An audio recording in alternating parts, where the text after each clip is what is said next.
हरे कृष्ण। तो श्रीमद् भागवत गीता प्रथम अध्याय श्लोक नंबर 38 और 29। तो ये अर्जुन भगवान को कौन कहते ना यद्यपेते न पश्यन्ति लोभपहत चेतसः कुलक्षयं कृतं दोषं मित्रद्रोहे च पातकं कथं न ज्ञेयमस्माभिः पापदस्मा निवर्तितुं कुलक्षयं कृतं दोषं प्रपश्यद्भिः जनार्दन।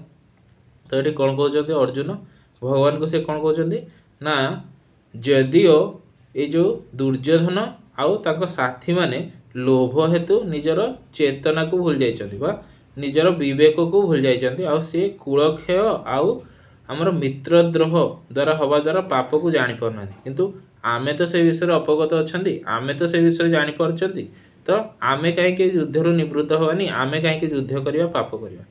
तो एठी हमको शिखिबार कौन अच्छी ना पापर बाप किए ना पापर मूल कारण किए थरे कौन है ना थरे राजा जने सी राज्य रे डिक्लेयर कले कौन ना किए पापर बाप जी क्वेश्चन उत्तर दे पारिबो मु ताको बहुत धन संपत्ति देवी।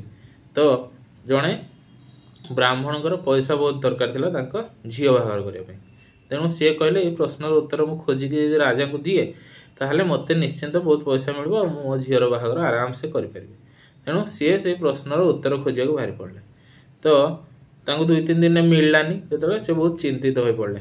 तो ये चिंता करी से जाउचंती तो तांको जने बेश्या देखाला बाटरे। तो बेश्या कहला हे ब्राह्मण आपण कहीं केते चिंतित अछंती।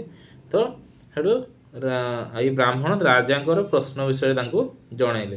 तो बेश्या कहला कि प्रश्नर उत्तर मो पाखरे अछि जदि तमे राति रे मो पाखु गोटे राति पई आसीबो ताहले मु तुमको ये उत्तर दे पारिबी किंतु ब्राह्मण से तो बहुत धार्मिक लोक तेणु सी जापरेनि तेणु सी कहले कि मु जीवी नहीं। तो ये जो बेश्या कहला ताहले तो उत्तर तुम खोजुथा जदि तुम उत्तर पाइबार इच्छा अच्छे ताहले राति रे मो घर को पळे आसीबो से एड्रेस दे देकी गला।